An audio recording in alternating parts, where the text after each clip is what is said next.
Trouxe a sua Bíblia? Abra no livro de Lamentações, capítulo de número 3. Lamentações, capítulo de número 3. Lá no Velho Testamento, perto do livro de Jeremias, depois do livro de Salmos. Vem Salmos, vem Isaías, vem Jeremias e vem Lamentações. Lamentações, capítulo 3, versículo 21.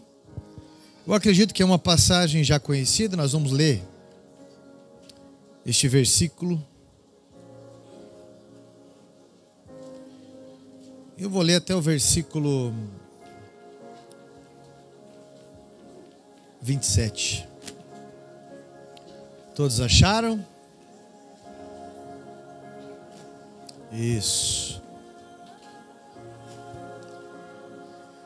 Eu aprendi que aquele que leva a palavra de Deus, leva o próprio Deus. Lamentações 3, versículo 21 diz assim: quero trazer à memória o que pode me dar esperança. As misericórdias do Senhor são a causa de não sermos consumidos, porque as suas misericórdias não têm fim, renovam-se cada manhã. Grande é a tua fidelidade. A minha porção é o Senhor, diz a minha alma, portanto esperarei nele. O Senhor é bom para aqueles que esperam nele, para aqueles que o buscam. Bom é aguardar a salvação do Senhor, e isso em silêncio. Bom é para o homem suportar o jugo da sua mocidade. Amém? Assente-se, por favor.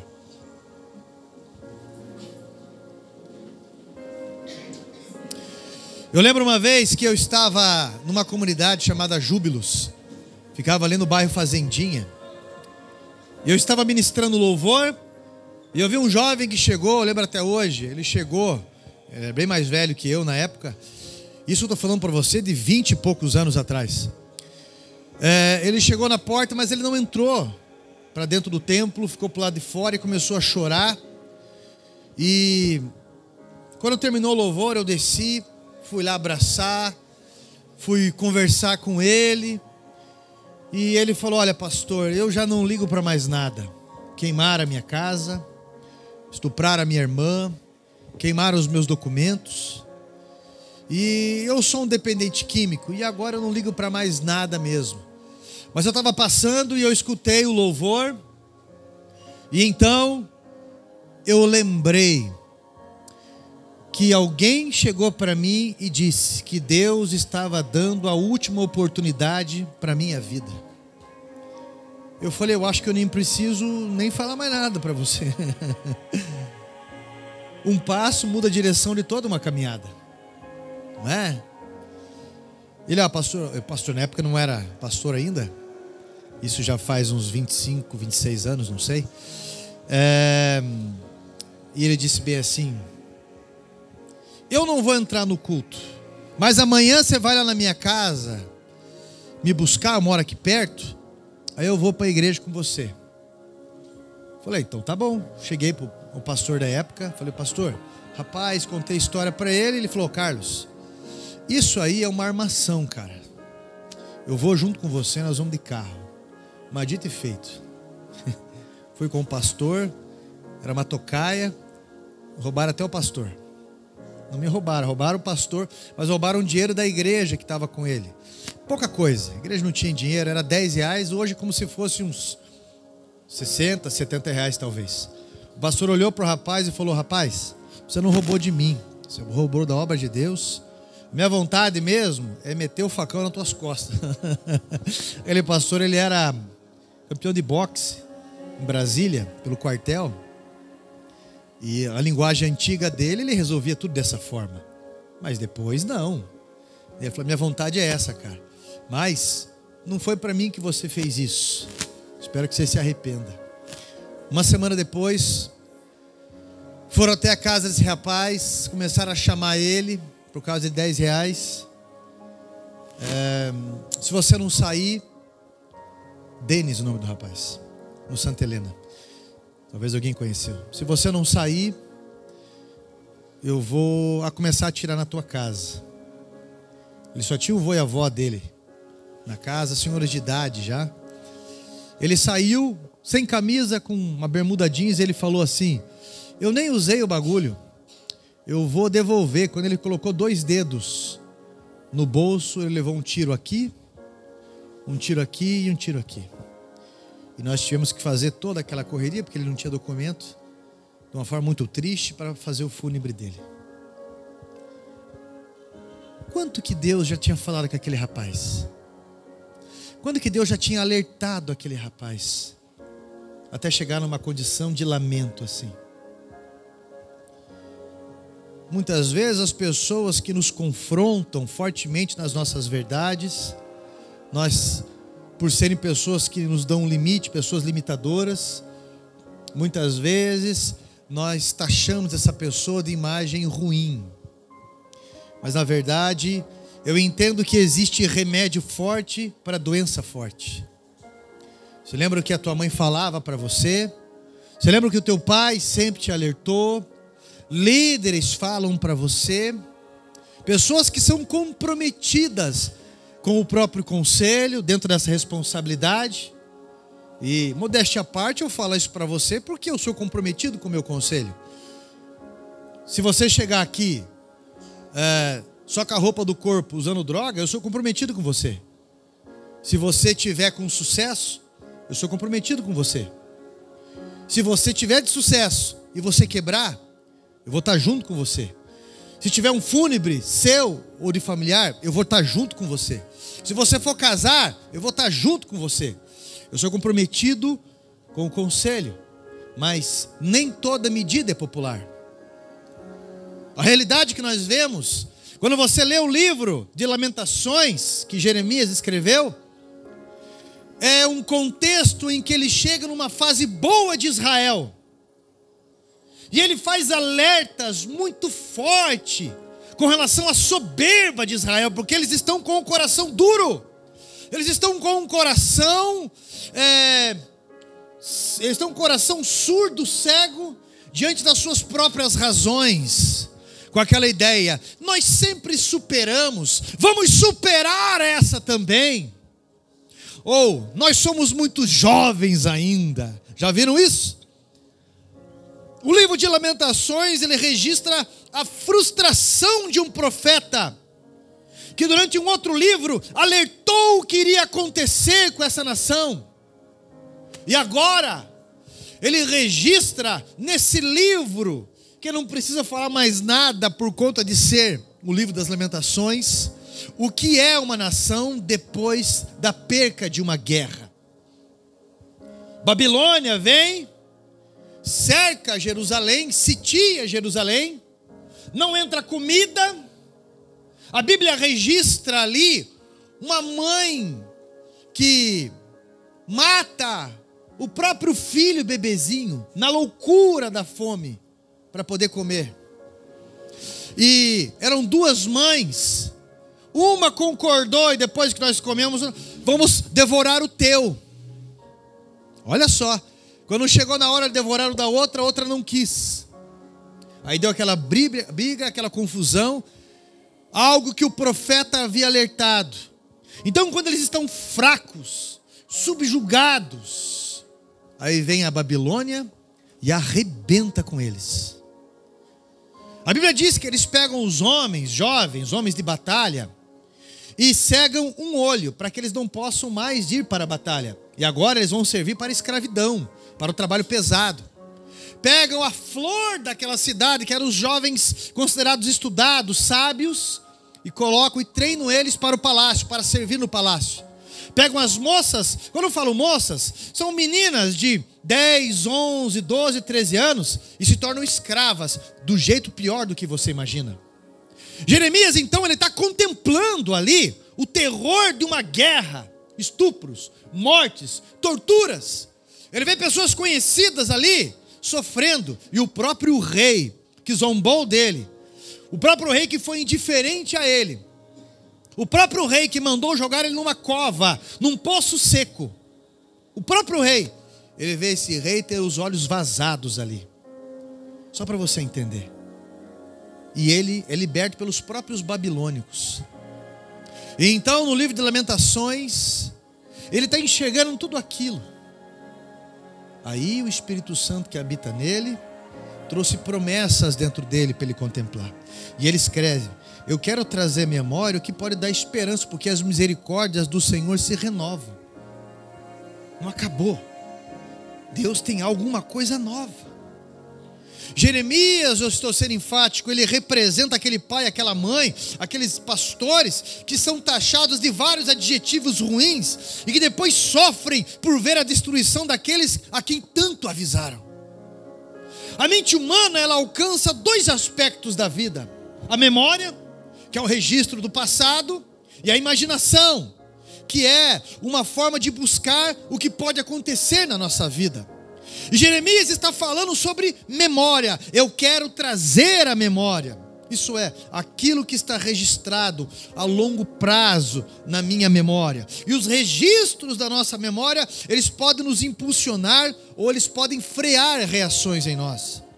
Ele está com a confissão, está buscando lembranças de trazer esperança, porque senão você deprime, senão você comete suicídio, senão você não enxerga o que ainda você tem.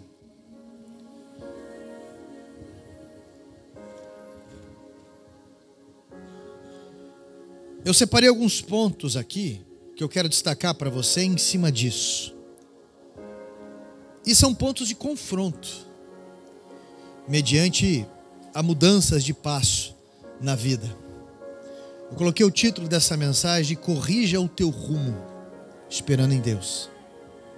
Corrija o teu rumo, esperando em Deus. É uma mensagem de confronto, mas é uma mensagem de alerta antes que venha o dia terrível.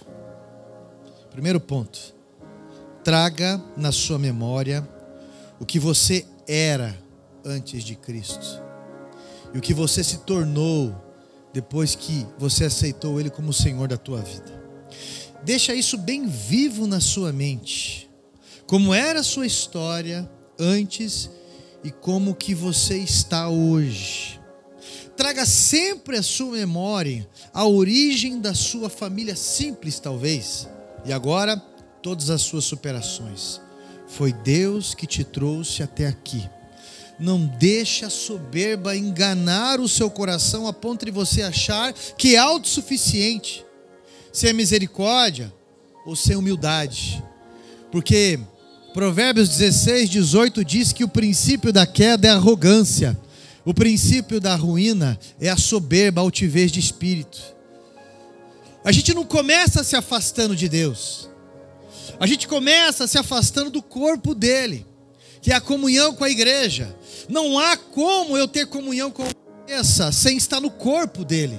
Jesus falou: esse é o meu corpo que é entregue por vós, fazer isso em memória de mim. A Santa Ceia, ela se resume em comunhão. Traga na sua memória o que Cristo fez na tua vida. O que Ele pode fazer, meu irmão, é cada registro fortíssimo de pessoas que chegaram na igreja e não tinham o que comer, não tinham o que vestir, ou estavam desgraçados na sua memória por conta de N situações. E Cristo restaurou, Cristo abençoou, Cristo tirou as toxicidades ao seu redor e deu avanço. Então, meu irmão, para você corrigir o teu rumo, você tem que ter um ponto central na tua vida, um ponto inicial da tua vida, e o ponto de partida é Deus. Por que que Deus quer? O porquê que Deus permitiu? E a sua palavra. Segundo ponto: conte às gerações mais novas a sua história. Fale para cristãos novos, fale para pessoas que estão sofrendo, pessoas que estão com dores, as superações que Deus te deu em meio aos desertos, porque se você só vai guiar alguém no deserto que você passou. Olha para cá, nenhum de nós aqui teve um passado fácil, todos nós tivemos que aprender a superar situações da vida. Você pensa assim: eu não vejo a hora de eu ficar com 40 anos, a minha vida vai estar mais resolvida. Vocês contam ou eu conto? Você que tem filho pequenininho assim, um monte de filho pequenininho, você pensa: eu não vejo a hora de crescer, vai dar menos trabalho. Quem vai contar aqui? Esse tempo atrás eu cheguei para alguém, não lembro quem foi, uma menina ou um menino, 16 anos. Qual que é o teu maior desejo? Me aposentar. Quem é aposentado aqui quer contar? Eu não consigo contar ainda. Olha para cá, não se iluda, a vida nunca fica mais fácil. É você que fica mais forte. Eu conversando com meu avô, com a minha avó que faleceu com 93 anos. O pai dela e a mãe dela já não eram vivos mais fazia tempo. Os irmãos dela, tinha um vivo que tinha 104 anos. Faleceu também, né? Os amigos dela, todos já haviam falecido. O filho dela, meu pai biológico, faleceu com 69 anos. Pode imaginar isso? Uma pessoa dessa idade, ela não pode chegar para ninguém e falar, lembra aquela vez? Você consegue imaginar? E você acha que a vida sempre vai ficar mais fácil depois? Não existe isso. Mas a Bíblia fala de algo interessante em Efésios 6:10. Fala sobre a armadura de um soldado de Cristo, o capacete da salvação, a espada da palavra, o escudo da fé, a couraça da justiça, o cinturão da verdade, e o que tem nos pés? Sandálias do quê? Da pregação, as sandálias do testemunho.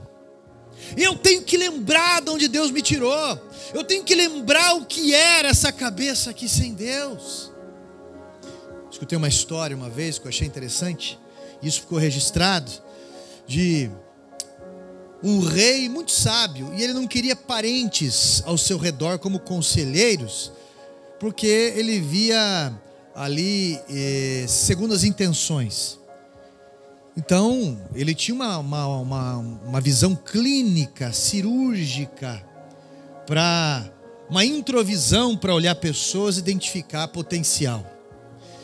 E então ele se disfarçou e foi andar no meio dos trabalhadores, dos servos. E ali ele viu, começou a observar durante dias, fazendo aquela jornada, pessoas. Ele observou um homem ali. Como aquele homem fazia aquele trabalho bonitinho, como aquele homem cumpria, entre aspas, o seu horário e tudo mais. E ele mandou chamar aquele homem para o palácio, ainda jovem, e ele falou para ele, olha, a partir de hoje você vai aprender com os sábios, a partir de hoje você vai ser letrado, a partir de hoje você vai dormir todas as noites no palácio, vai tomar o café da manhã, o almoço, o café da tarde e a janta na minha mesa. Você foi escolhido. Ele ficou muito feliz e executou muito bem o seu trabalho. Quando alguns anos se passaram, chegaram algumas pessoas e falaram, rei, aquele a quem tu muito amas está te traindo. Como assim? Às vezes, na calada da noite, ele sai do palácio com alguma coisa na mão e ele entra numa floresta, fica um tempo lá e depois ele volta. E ele está fazendo isso há quanto tempo? Há alguns meses já. Pois vamos fazer o seguinte, eu não vou chamar ele. Eu quero que alguém fique de prontidão espiando ele. A próxima vez que ele fizer isso, vocês me chamam e nós vamos com a guarnição, porque os nossos inimigos devem estar escondidos naquela floresta. E ele está passando informação. E isso aconteceu. Quando na calada da noite eles viram um homem indo para lá, ele pegou a sua guarnição real e foi. E quando ele chega lá, ele olha para a cena de um jovem, agarrado em algumas roupas, alguns trapos, chorando, abraçando, parecia louco, indo para frente e atrás. E ele falou, o que é isso, cara? Você me deu um susto. O que você está fazendo aqui nessa caverna? O que você está fazendo aqui cheirando essas roupas aí? E outra coisa, que cheiro ruim. Pensei que você estava me traindo. Ele falou, rei, eu sou muito grato pelo que o Senhor fez na minha vida. Eu sou muito grato, e quando eu estou esquecendo de tudo que o Senhor fez na minha vida, eu venho para cá. Está vendo aquela pedra ali? Era ali que eu reclinava a minha cabeça, ali que eu dormia. Está vendo essa roupa fedida aqui? Eram as roupas que eu vestia. E eu sou muito grato, ó rei, porque hoje eu tenho uma cama, hoje eu tenho uma família, Hoje eu tenho um alimento decente. Hoje eu sou reconhecido. As sandálias da pregação do Evangelho, elas servem para a gente contar o nosso testemunho. E a gratidão, meu irmão, toda pessoa grata recebe muito mais. Toda pessoa grata, ela é renovada em ânimo, porque a pessoa insatisfeita, ela deprime. A pessoa insatisfeita, meu irmão, ela vai ter uma família que ama ao redor, num quarto com ar-condicionado, com o notebook o último, com um iPhone, sei lá qual, 27. Vai estar ali com as roupas de marca, fala uma roupa de marca aí, Zara. Vai estar ali, TV a cabo e não sei o quê. O que foi? Vocês não me amam. Deus não existe. Pai, mãe, vocês não me dão atenção. E aquelas ideias que estão se repetindo cada dia mais. Meu irmão, quando você é uma pessoa grata, você começa a entender o sentido da vida e o quanto Deus tem feito por nós. Aí às vezes passam uns anos, você corre o risco de esquecer isso. E o primeiro passo, você começa a ficar intolerante na convivência com pessoas. Eu saí da igreja, mas não foi ter nada a ver com Deus, não me afastei de Deus, me afastei de pessoas, o importante é estar em paz comigo. Não, você se afastou de Deus sim, só não viu, porque você se afastou do corpo dele. Quando o cabeça dá um comando, o corpo obedece. O que acontece com você é que o orgulho ele cresceu muito, esqueceu de onde veio, e você não consegue viver com pessoas de opinião, e nem tolerar aqueles que ainda não estão maduros num nível de fé, ou seja, qual for. Então é importante eu e você entendemos a lógica do nosso testemunho. Fale para os cristãos novos, isso é uma defesa para a tua mente. Não esqueça disso. Nós estamos vivendo uma geração que pensa que a vida é pronta. Presta atenção no que eu vou falar. Nós saímos de uma geração de pessoas, aí eu posso dizer, de 70, 80 anos, 60 e poucos anos, que tudo é Deus, tudo era Deus. Aí fomos para uma geração que não, peraí, não é bem assim. Não é bem assim. É lógico, se eu estou tomando Coca-Cola todo dia, vai azedar alguma coisa aqui. Aí nós partimos para uma geração que nada é Deus, tudo é relativo. Aí vai sair de um extremo para um outro extremo. E aí nós estamos vendo esse problema de chegar para uma moça de 16 anos e perguntar qual que é o teu sonho. Meu sonho é se aposentar. Está entendendo? Nós estamos vivendo uma geração que pensa que a vida é pronta. A geração dos nativos digitais. Olha, se eu queria saber alguma coisa da vida, eu chegava para o meu avô de 91 anos. Ô vô, o que você acha disso, disso e daquilo? É muito importante uma vez, olha, veja bem, isso é sabedoria. Mas se eu chegasse para o meu avô e perguntasse, vô, o senhor tem Facebook? O senhor tem Instagram? Tem WhatsApp? Twitter? Ele falava, eu tenho o Tandrilac, serve. Eu tenho Dipirona. Agora nós encontramos uma geração, eu não estou generalizando, é lógico que não, mas que sabe tudo. Se você o celular na mão, ele escaneia a tua alma. Mas que saiu da frente de uma tela, não sabe nada da vida. Nada da vida, nada. Que não cuida da própria higiene muitas vezes. Que não cuida daquilo que tem, não enxerga o que tem. Que não consegue tolerar um relacionamento. Nativos digitais. Pensam, alguns naturalmente, que a vida é uma trilha sonora. Um filminho no Instagram. Mas às vezes não sabe o preço de nada. Não valorizam as coisas. Escutam qualquer um e passam a acreditar. Em que sentido, pastor?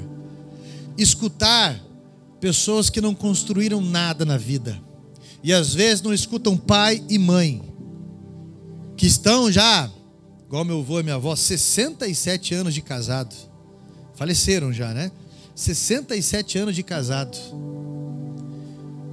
Eu lembro meu avô, na cama hospitalar. Aí meu pai teve que adaptar uma perna na cama da avó para poder juntar as duas camas na hora de dormir. E às vezes ela estava dormindo bem quieta, assim, um frio, só com aquele cabelo cinza dela, assim. O meu avô não estava falando mais, ele só apontava o dedo e falava para ver se ela estava viva. Porque parecia que ela não estava respirando. Não, vô, ela está bem, vô. Ela está bem, vô.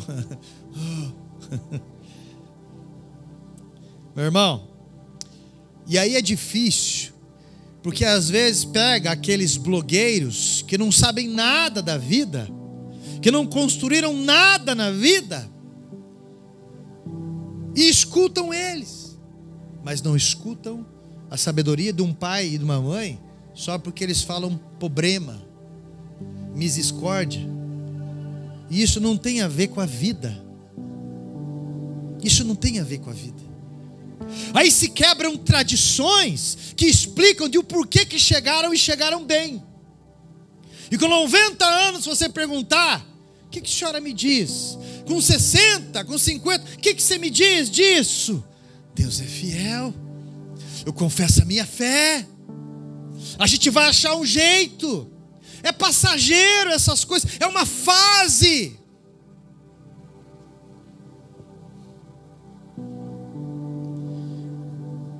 Meu irmão, quando você conta as tuas histórias de superação, alguém sempre aprende. Quando você vai no AA, por exemplo, Alcoólatras Anônimos, essas pessoas contam como elas estão superando essas experiências, a abstinência, o que o álcool fez. E elas se correlacionam com aquilo, elas aprendem. É muito importante, porque a palavra, ela é luz, a palavra é solução. Isso é muito importante. Se você não tomar cuidado, uma geração rebelde que desobedece a Deus propositalmente, sabe que está errado e continua dando de ombro e relativiza tudo. Agora virou moda sair do armário gospel. Até então a pessoa é a pessoa. Mas não vem sair do armário gospel e dizer que é um bando de hipócrita que está dentro da igreja. Porque quem enriqueceu com o dinheiro de evangélicos não foi aquele povo. Usando a Bíblia ainda. Trazendo mensagens de esperança, cantando mensagens de esperança. Vendendo CD ou sei lá o quê. E depois vem dizer que é uma cambada de hipócrita. Não, não é. É um comportamento reprovado na Bíblia inteira. Mas quem fala isso é taxado de um monte de adjetivos ruins. Olha o que está acontecendo, meu irmão. Não se permite mais confrontar ideias, seja o que for. Se falar que o pecado leva para o inferno, se falar que essa geração, o coração está duro, rebelde, amantes mais dos prazeres do que de Deus, taxa-se um monte de coisa. Ataques horríveis começarão a vir. Se falar, olha só, se falar que aborto é pecado, porque é a morte de um inocente, falar que Deus condena o aborto, você vai ver na Bíblia, que a mãe não deixa de ser mãe porque cometeu o aborto, ela apenas passa a ser mãe de uma criança morta e que ela mesma matou, que o útero deixa de ser algo que é um berço, algo vivo, para ser um sepulcro. Mas dizem que é feto, que não é uma criança. Eu lembro de Eduardo, nosso filho que vai fazer 23 anos agora, o mais velho. Quando nós fomos fazer uma ecografia, naquela época lá do Velho Testamento, Eduardo estava deitado no vídeo e ele colocava o pé na testa. Olha a elasticidade do piá. O pé na testa. Aí ele pegou no útero, ele pegou e sentou, meio de croque assim, de borboleta, sentou, bocejou e aí dormiu. Aí o doutor Roaldo, né, ele ficava balançando para ele acordar, não acordava, e até hoje é assim. Parecia o Divaldo dormindo, né, Divaldo? Meu irmão, pode explodir a galáxia. Não acorda, né, Divaldo? Só no beliscão, olha lá. Ameaça, ainda acorda meio assim, ó. A alma sem sintonia com o corpo. Aí vai dizer que aquilo é feto? Que ele é feto? Só era contra a libertação dos escravos quem já era livre. Só é a favor do aborto quem já nasceu. Crianças ou vidas negras importam, a não ser que esteja no ventre, né, para alguns. Então é um absurdo. Onde chegou um rapaz que falou: pastor, o cara veio me chamar de negão, disso, daquilo, isso é o que. Eu falei: por que você está tão ofendido? Porque eu vou deixar o cara falar: irmão, isso aí não leva a nada, cara. O sangue vermelho é para todo mundo. Para com essas bobeiras, vai para tua casa descansar. Esse cara que fez isso aí não merece uma resposta tua. Encostou a mão em você? Não, vá para tua casa. Para de beber. Já teve mais uma libertação aí na porta. Coloquei a mão na cabeça dele. Acho que foi o mesmo que voltou, né, Jefferson? Te deu uns abraços depois, não foi? Meu irmão. Eita, na noite dos namorados aqui, o Jefferson ganhou uns abraços, rapaz, ali.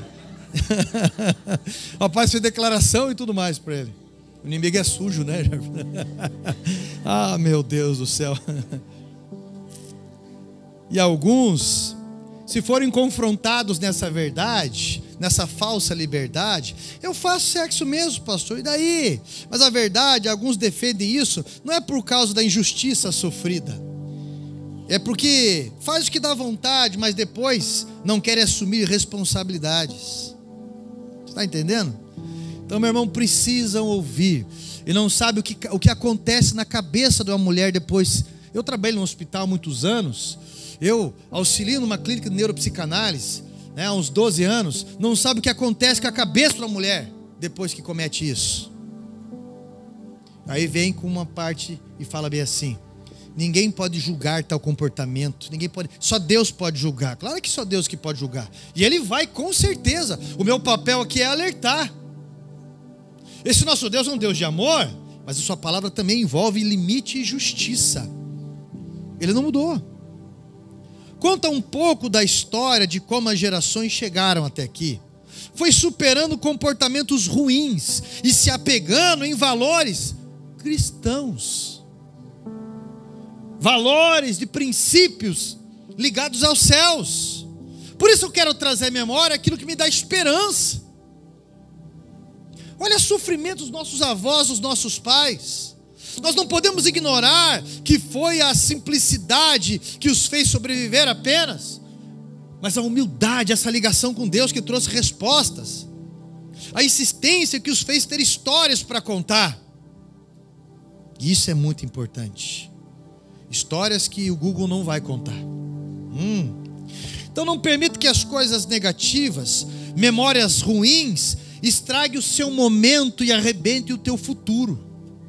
O apóstolo Paulo, em Filipenses 3, versículo 13 e 14, diz assim: uma coisa eu faço, que é esquecendo das coisas que para trás fico e avançando para que estão diante de mim, prossigo para o alvo, pelo plano da soberana vocação de Deus em Cristo Jesus. Ele está falando: olha, eu não posso mudar o que passou, eu posso semear algo diferente agora para esperar algo bom. Terceiro ponto sobre essa situação de alerta: não é Deus, não é o Espírito Santo. Ele diz, o profeta diz assim: uma coisa eu faço. Quero trazer à memória aquilo que me dá esperança. Eu faço. Escute uma coisa, presta bem atenção no que eu vou falar e não ache que eu estou sendo insensível com o que eu vou falar. Você não vai ver na Bíblia a Bíblia valorizando depressão. Você vai ver na Bíblia toda hora Deus falando. Miqueias 2:10, levantai-vos, porque não é aqui o vosso descanso. Você vai ver ali Filipenses 4:4, alegrai-vos, outra vez vos digo, alegrai-vos, porque perto está o Senhor.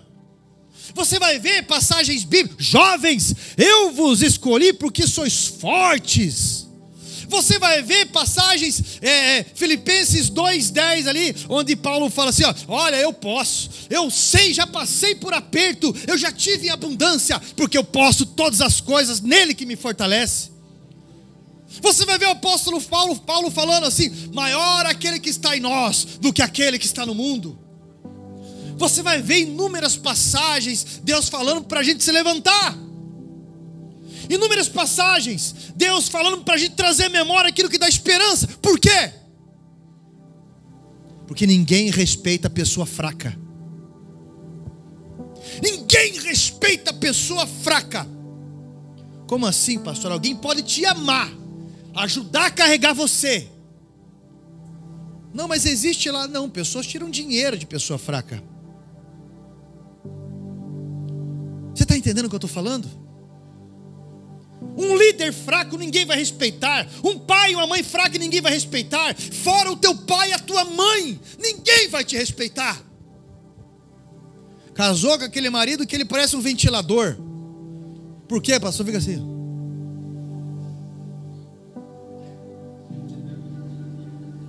Você acha que você vai ser respeitado?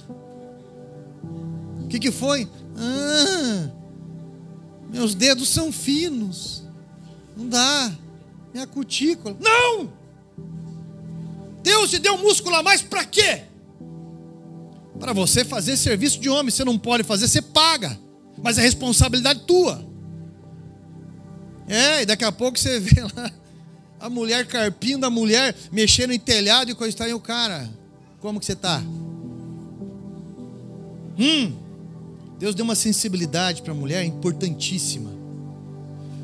Olha, a administração de uma mulher é incrível. Os olhos minuciosos de uma mulher é incrível. Você chega para um homem, às vezes você fala para ele: como é que foi o evento lá? Rapaz, estrutura dos caras, hein? Estrutura dos caras, hein? Você pergunta para ela: nossa, tinha gente, as cores que eles, olhar detalhado. Então, meu irmão, quando eu falo para você que ninguém respeita a pessoa fraca, é que foi nos ensinado numa sociedade, principalmente numa cultura brasileira, a gente ganhar as coisas no dó, bolsa tudo, ganhar no dó. Mas não existe, nem Deus dá as coisas no dó. Deus, Ele honra a postura de fé, porque no céu não tem acidente. Milagre é a resposta de um posicionamento de fé. Se você tiver fé, as coisas vão acontecer. É o que está dizendo a Bíblia. Olha, o que é fé, pastor? É uma ligação com Deus, que vai trazer suficiência para mim hoje. A fé faz eu enxergar além da pedra do sepulcro, faz eu enxergar além do deserto, a fé faz eu enxergar além da morte. E tão poderosa que é essa ligação com Deus. Só que ela é guiada por esse mapa aqui, a Bíblia, que nos liga a Deus. E o que a fé faz comigo, pastor? Ela faz eu andar até o mar, porque quem abre o mar é Deus, mas eu ando até lá. A música, né? A famosa música do Sérgio Lopes. Eu quase falei Sérgio Reis. Sérgio Lopes. A fé só abre os mares quando o momento chegar. A fé se manifesta quando o limite da força acaba. A fé tem seus segredos, não se revela ao que tem medo, mas ao que lutar até o momento da fé chegar. Por isso que ele fala aqui: uma coisa eu faço. Isso é uma escolha minha, é algo que Deus me deu capacidade, é uma decisão minha. Lamento, ele tem um tempo, lamento, ele tem um limite. Foi bom o tempo que Deus permitiu você com aquela pessoa. Pode ser um cônjuge, pode ser o vô, a avó, a mãe, não sei, foi bom esse tempo. Mas há um limite e o lamento.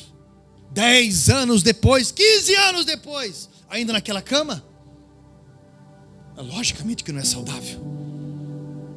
Eu não posso ser injusto comigo, com os outros e com Deus que me gerou. Uma coisa eu faço: eu quero trazer na minha memória o que vai me dar esperança, porque a minha mente ela não pode ser dominada por questões negativas.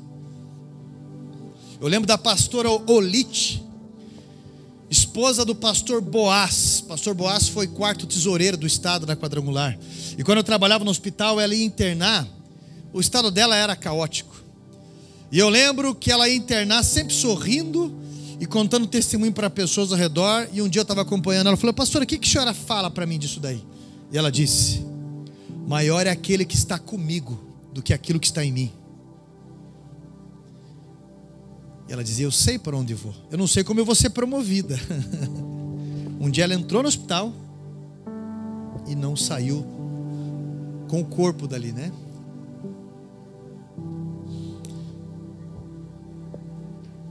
A memória, ela faz toda a diferença na nossa vida. Não se esqueça da fidelidade de Deus, senão você não tinha chegado até aqui. A Santa Ceia é isso, né? Fazer em memória de... Isso é, não se esqueça que eu vim para te salvar, Jesus fala. Não se esqueça que eu sou fiel. Se você me ouvir, eu te garanto a eternidade ao meu lado. Memória de que você não está sozinho, né? Estarei convosco até a consumação dos séculos. Evangelho de João 14, versículo 16 e 17. E eu enviarei um outro Consolador, o qual o mundo não pode receber. E ele habitará convosco, ele estará em vós. Tem as memórias do Espírito Santo em você. Hebreus 7, 25 diz que Jesus sempre intercede por nós. Tem em sua mente isso. Uma vez Pedro quis dar um de bonitão, Jesus falando: ó, então vou crucificar, entendeu? A trajetória vai ser essa, blá blá blá. Aí ele vem Pedrão no meio. Não dá para dizer que é má intenção, mas é ignorância. Não, Senhor, de maneira alguma, Senhor. Não. O que Jesus falou para ele? Primeiro repreendeu. É uma intenção demoníaca. Até onde eu ouvi a tradução original do grego, ele fala assim: não cometa tal engano, Pedro, de pensar assim, porque é Satanás. Mas a tradução que nós temos é muito limitada. Ela fala: cala-te, Satanás. Então, Jesus fala assim: essa noite Satanás pediu você para malhar você como se malha o trigo. Sabe como que se malha o trigo, né? Lá na eira, aqueles varões. É tipo um feijão aqui. Mas eu intercedi por você. Lembre-se sempre disso, que você tem alguém no céu que intercede por você a todo momento. E Ele faz a obra completa nas nossas vidas.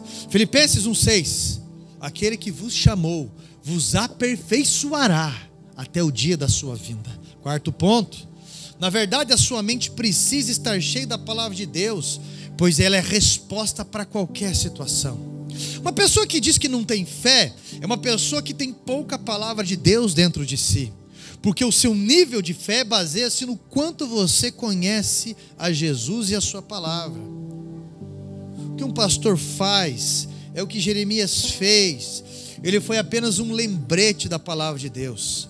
A proporção em que a palavra foi revelada a Jeremias foi na medida da desgraça que haveria de vir, e se eles não mudassem o percurso das suas escolhas. E isso é amor. João Batista parecia muito ignorante, muito intolerante. Tanto é que acabou com a cabeça num prato.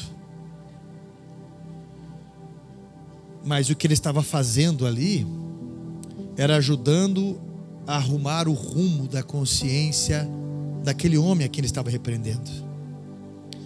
E eu digo para você que você precisa conhecer Jesus, e você vai entender sobre a paciência da vida. Você vai ter referência de amor, da insistência, do perdão. Deus sempre se manifestou nas horas certas. Deus sempre se manifestou nas horas certas. E hoje eu trago a memória de que eu não deveria estar aqui, mas foi esse amor e misericórdia que me trouxe aqui. Jeremias 29:11. Porque eu bem sei os pensamentos que eu tenho a vosso respeito, diz o Senhor. E são pensamentos de paz e não de mal, para vos dar o fim que desejais. Eu não sei o que você anda chocando na tua vida, mas isso pode te ferir, é muito sério. A demora, a indiferença, a procrastinação. Eu não sei o que você pode estar chocando, enrolando, dizendo que na semana que vem, ou um dia, ou seja que for. O irmão da Gleice, o meu cunhado, o Leandro, eu conheci ele antes de conhecer a Gleice, para você ter uma ideia. Ele era mais novo que eu, E eu lembro quando eu estava parado na frente de um condomínio, lá na Junembinsk, conversando, na saída de uma escola, a escola era perto, ele passou, 12 anos o menino tinha, 11 para 12 anos, uma mala na mão, e ele passou, dava metade da altura minha, ele passou e olhou para mim, daí eu olhei para ele, continuei conversando, daí ele olhou de novo, vi que ele estava olhando, eu olhei para ele de novo, daqui a pouco ele, o que está olhando aí, grandão? Falei, o quê? Ele, se é grande, mas não é 2. E eu na época, maloqueirinho, vai trocar tua fralda, piá. Falei assim para ele. Depois de uns dias eu estava na casa dele, lá namorando a irmã dele. Eu falei, você é irmão desse piá? Ele era agitado. Meu Deus do céu. Sempre estava na rua para cima e para baixo. E briga, e confusão. E eu lembro um dia que eu comecei a ir para a igreja com 16 anos. E daí eu falei, vou arrastar esse piá para a igreja, porque não basta você ir num culto, você tem que se envolver. Quem não se envolve não se desenvolve. Tem os discipulados, tem as equipes, tem os movimentos e tudo mais. Comecei a envolver ele com os jovens nossos lá, e a gente ia nadar no lugar, jogava bola, ia fazer não sei o que, tinha tal evento, ia pagar missão, ajudar não sei quem. Aí um dia eu levei uma repreensão muito séria. Aí, de responsabilidade, daí eu falei, então tá bom, então eu não levo ele mais. Então eu não levo. Mas o menino tá largado para cima e para baixo, ninguém sabe onde que ele tá. Quando eu vou levar ele para a igreja comigo, vocês querem que eu preencha um currículo todo dia? Eu falei, então eu não levo. Um dia eu tô passando na frente da casa, escuto uns berros, eu pulo, tá ele e meu sogro lá no soco. Eu entro, separo aquela situação toda. Eu vou terminar de contar essa história só semana que vem. Vocês gostam de fofoca, né? Daí vai vir, é brincadeira. Eu passei a dar conselhos para ele. Passei a tentar ajudar ele. Mas ele nunca escutou. Entrou para o caminho das drogas, caminhos, né? Tentamos internar ele em casa de recuperação. Ele fez mal para muitas pessoas, inclusive para a própria mãe, né? Estava morrendo de câncer, ele estava batendo nela. Lá em São Paulo a gente descobriu, viajamos para lá, tivemos que resolver as questões da minha sogra e abrir uma medida protetiva, tirar ele de lá. E por último, antes da minha sogra falecer, a gente conseguiu com o tio da Gleice para que ele acompanhasse, para que ele pudesse despedir da minha sogra. Chorou muito, mas não escutou. Continuou na mesma vida e a gente tentando alertar ele de tudo. E alguns aqui sabem, em fevereiro do ano passado, ele com 35 anos levou 15 tiros ali em Campo Largo. Quando eu falo sobre o livro de Lamentações, eu também estou falando, eu também estou assumindo a postura de Jeremias, falando para pessoas que por muitas vezes não me escutaram e que eu tive que fazer fúnebre depois. Durante 20 e poucos anos que eu pastoreio, 18 que eu sou titular dessa igreja aqui, metade das pessoas aqui, 30% ou 60%, não sei, não vai fazer diferença nenhuma essa mensagem de hoje. Mas as pessoas que escutarem vão dar um passo que vai mudar o rumo da sua história. Não é fácil a gente abandonar alguns hábitos na vida, mas é o melhor caminho. E se você não se arrepender de alguns passos hoje, daqui 2 anos, se der tempo, você vai estar pensando, por que eu não me arrependi e mudei há 2 anos atrás? Por que eu não assumi tal responsabilidade há 5 anos atrás? Tinha me livrado de muita coisa. Eu não teria sofrido tanto desse jeito e feito pessoas que eu amo sofrer também. Hoje é um dia de alerta. E você não precisa sofrer tudo isso que você está sofrendo. Mais é ser cabeça dura, mais é ser travado no lugar, mais é procrastinar as posturas, primeiro com Deus e depois com o próximo. Escute o que eu estou falando para você. Salmo 91 diz, aquele que habita no esconderijo do Altíssimo, a sombra do Onipotente descansará. Aquele que habita no esconderijo do Altíssimo, habitar, significa você ir até a proteção do Altíssimo. Se tem um sinal vermelho e você decide passar por ele, você pode passar várias vezes, não acontecer nada, mas você se colocou numa condição de risco. Então é questão de tempo até uma desgraça acontecer. Agora, aquele que habita no esconderijo do Altíssimo é aquele que está debaixo da sua obediência. A sombra do Onipotente. A sombra é para quem está perto, não é para quem está longe. Nós temos 5 bichos lá em casa. Tem 2 gatas castradas. Uma é arisca. Sempre está nos matos, nas plantações da frente, nas árvores. Mas a outra está grudada comigo. Eu estou em casa, ela gruda. Ela levanta as 2 patinhas, ela quer colo. É uma mimada. Eu estraguei ela. Ela fica roçando nas pernas. E quando eu não dou bola para ela, dá aquela mordidinha na perna. Que quase eu dou uma bicuda. Ou ela joga as coisas. Tempo atrás ela jogou meu celular em cima da mesa. Ela vai assim, ó. Em time assim. Ousada. E ela sempre está junto comigo. Eu estou lá em casa, eu deito, ela deita no colo. Eu vou comer, ela não sobe na mesma. Ela fica urubuzando ao redor ali. Orbitando. E a outra na rua. Qual das 2 que você acha que recebe mais carinho? Qual das 2 você acha que recebe mais atenção? A que está longe ou a que está perto? Aí você fala, Deus me abandonou.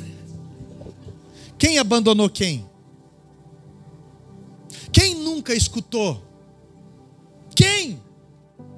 Sabe a história do barbeiro?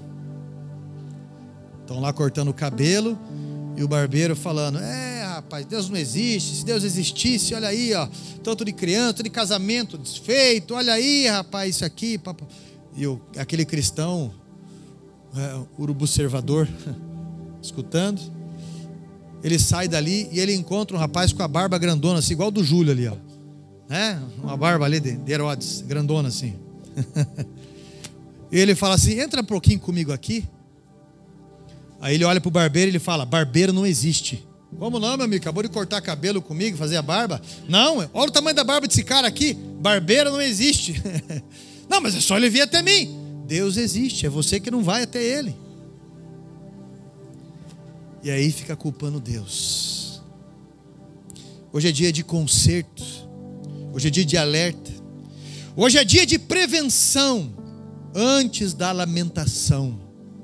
Não endureça o seu coração. Hoje é dia que o Senhor escolheu para um propósito de mudança, um novo rumo. Teu casamento está um lixo. E você sabe disso. Teu coração está desgastado, nem a tua saúde aguenta mais. Tua cabeça parece que vai explodir. Tua alma está batendo dentro do teu corpo porque ela quer sair. Já passou a palavra, e se eu tirasse a minha vida? E se eu abandonasse tudo? Já passou um monte de coisa na tua cabeça. Mas escute. Deus, Ele está chamando você.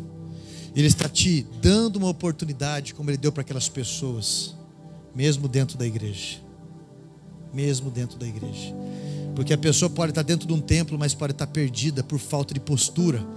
Tá já há 15 anos no templo, vai num culto e volta para casa, mas nunca assume uma postura de servo. Nunca. Só de auditório. E Deus está chamando. Se coloque em pé, por favor. Se coloque em pé, por favor.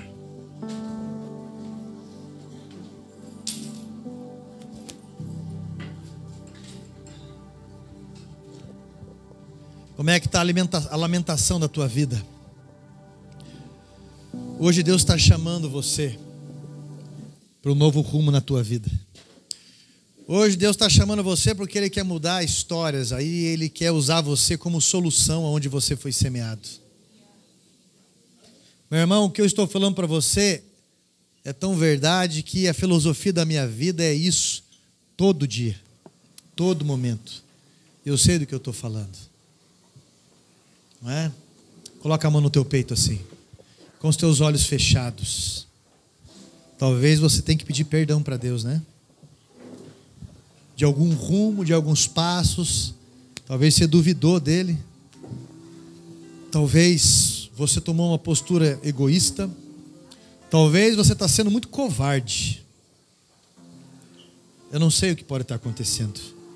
Mas só sei que Deus está chamando você antes que chegue o livro das lamentações, antes que chegue o momento que você perca tudo, família, saúde, ou até mesmo salvação. Deus chamou você para ser servo dele. Deus tirou você daquela situação e livrou você de um monte de coisas, e você sabe disso. Deus tem paciência com você. Uma vez, uma jovem, ela usou bastante droga, fazia tempo, e eu conversei bastante com ela. O estado dela era lamentável. Eu estava indo internar um rapaz tinha 6 mortes nas costas, tinha cumprido pena, aquela situação. Aí de repente, nós paramos o carro, atravessou uma moça ali. Daí ele falou bem assim, acho que ela tinha uns 14 anos, eu não sei, mais ou menos isso, 15.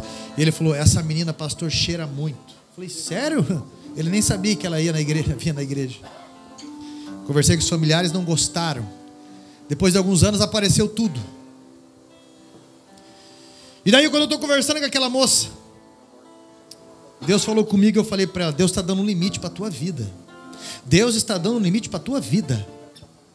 Deus está pedindo para você uma mudança de rumo hoje. Mas pastor, eu não estou devendo nada para ninguém aqui. Eu já acertei em cada biqueira, não devo nada para ninguém. Eu falei, não é isso, é um limite no céu. Ela acreditou 50%. E ela foi para uma cidade, numa região metropolitana de Curitiba. Quando ela chegou lá, ela foi visitar uma igreja. O pastor parou o culto. Algumas pessoas aqui talvez sabem quem é. O pastor parou o culto, chegou por ela e falou, Deus falou comigo ali, ele falou que está dando um limite para a tua vida. Aí ela aceitou ser internada numa comunidade terapêutica. Deus está dando um limite para a vida de alguns aqui. Deus está dando um limite na escolha de alguns que estão procrastinando. Uma hora é o meu trabalho, uma hora é a falta do trabalho, uma hora é o casamento, outra hora é a falta do casamento, uma hora é o momento da saúde, outra hora é a correria, mas não existe nada disso se Deus não for prioridade. Deus está chamando você. Deus está chamando você. Eu não sei até quando isso vai durar. Eu vou orar e você vai pedir perdão. E você vai falar para Deus o passo de arrependimento que você vai dar na tua vida. Porque Ele está chamando você para participar da mesa com Ele. Deus está chamando você para não ser fraco, para ser corajoso, corajosa. Deus está chamando você para responder Ele e responder direito. Não fuja. Seja honesto com você, porque é isso que sara a tua alma. Eu vou orar junto com você. E você vai falar para Deus do passo que você vai dar, do comprometimento teu. Deus quer elevar a tua vida, meu irmão. Santo Deus, poderoso Pai, esse é um clima espiritual poderoso. É um momento de graça. Oh Espírito Santo, a percepção de anjos aqui é plausível, Pai. O Senhor está estendendo a tua misericórdia neste lugar hoje. O Senhor está escutando a oração de pessoas aqui hoje. O Senhor está curando corações e o físico de pessoas aqui hoje. No nome de Jesus Cristo, Pai, vem manifestar a tua graça. Vem com a tua misericórdia que é poderosa. Vem, Pai, com a tua coragem para essa pessoa assumir uma postura do seu nascimento. Em nome de Jesus, uma postura de coragem. Em nome de Jesus Cristo, Santo Deus, eu peço que o teu sobrenatural venha envolver essa pessoa agora, e ele e ela percebam o calor do Espírito Santo no seu corpo, na sua alma. Em nome de Jesus Cristo agora, Pai, que esse anjo que está do lado dessa pessoa dê um abraço em nome de Jesus Cristo. Oh, vade camavedore malacei. Envolve agora com o teu manto de amor. Abriga agora essa pessoa poderosamente. Em nome de Jesus Cristo, se manifesta, Senhor, nos sentimentos desta pessoa, a alma. Em nome de Jesus Cristo, recebe, Pai, essa pessoa arrependida que precisa mudar os seus passos hoje e se voltar ao Senhor. Dizer sim para o Senhor. Dizer sim para o Senhor. Dizer sim para a sua obra. Sim para o seu chamado. Sim, Pai. Jogar as desculpas por terra. Em nome de Jesus.